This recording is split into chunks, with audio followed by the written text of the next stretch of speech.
Here's your magical marketing tip. Hey there, I'm Christine Collins, and I wanted to answer a question for you today that I am frequently asked. And it is in regards to why hypnosis is useful and when you might want to consider using it as a tool.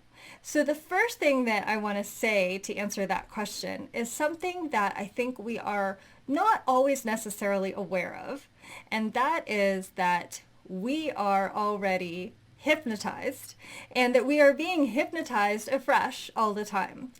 And the reason that I say that is because I think that there is sort of this undercover process happening at all times that we're not necessarily cognizant of.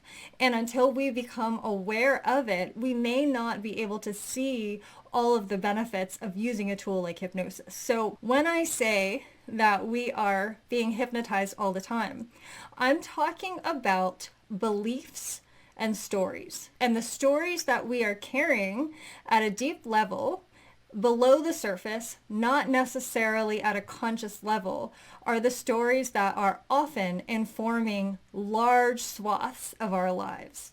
Now, an example of that story or belief that we may be carrying could be something that formed within us at a very young age. So an example would be we had an experience as a child, we had an experience even in early adulthood of something negative happening. And as a result of that experience, we have formed a conclusion about ourselves or about life in general. Often it will be something like something in particular isn't safe, or something like I am not good at something in particular.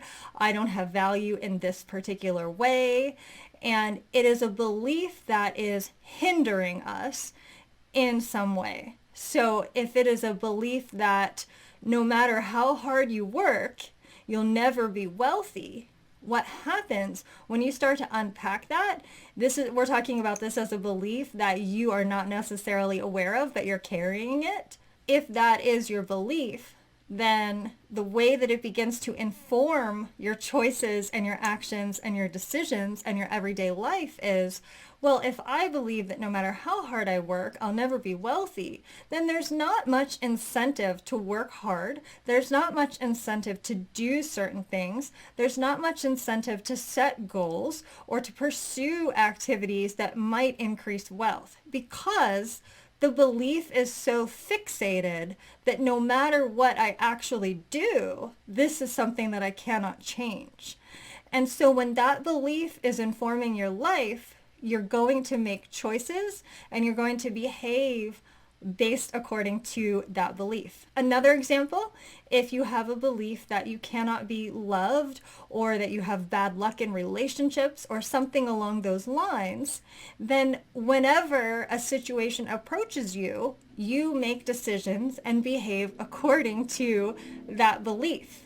And what happens is that the belief continues to self-perpetuate because you believe this, therefore whenever something does approach you, you're going to act in a certain way according to that belief. If you believe that you're walking into a room with a group of people who really like you or really love you, you're going to act in a certain way as you enter that room. You're walking in, maybe feeling relaxed, maybe feeling confident, knowing that this person or group of people, they really like you already. So you enter into that experience in a certain way that would be very different from walking into a situation where you already have the belief this person or group of people hate you, really don't like you. You have your guard up. You might be defensive. You might not feel as confident depending on your personality. You might react in, one extreme or the other, where you walk in very defensive and resistant and angry versus you might walk in kind of shy and quiet, all because you originated with the belief that they didn't like you or that this was a hostile environment. So those are examples of how a belief that we've already been hypnotized into informs the way that we act and the way that we make choices and the way that we behave. So if you are carrying a belief related to the success of your business, related to your abilities or your skills related to your inherent value or worth, you end up making choices and acting according to that belief. And there are many, many examples in which that underlying belief is not serving what you really want.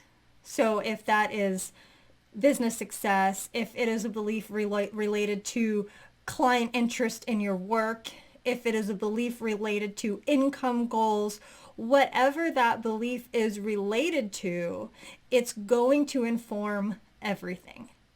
And the problem when we are not aware of something like that we're carrying around is we see the results, we see the undesired outcomes that are happening where we're not getting the thing that we wanted, where the goals that we're setting aren't coming true, but we don't necessarily know where we're going wrong.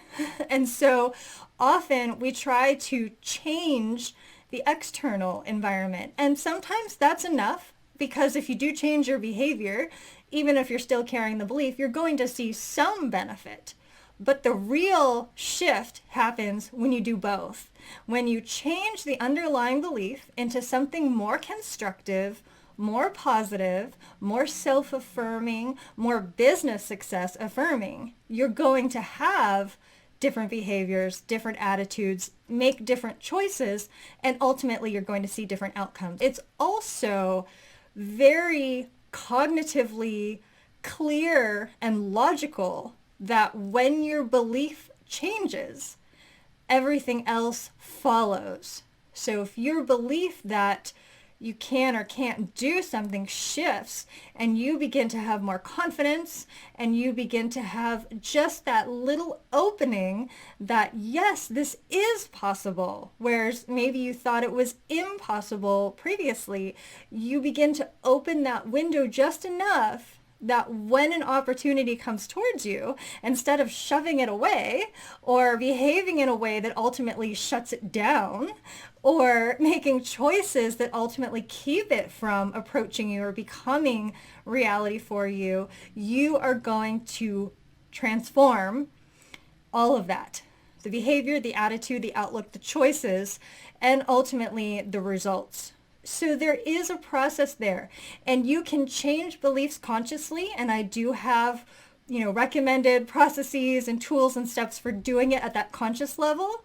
But what hypnosis does is it begins to shift it for you at a deep level without you having to sit there and do all of that conscious work, without you having to kind of plow through, identify where the belief is, what the belief is, the wording of the belief, the exact linguistics that need to be altered, and then rewrite the belief. I mean, those are things that you can do as well. But hypnosis kind of does the work for you. It goes to that deeper level when you're in that deeply relaxed state.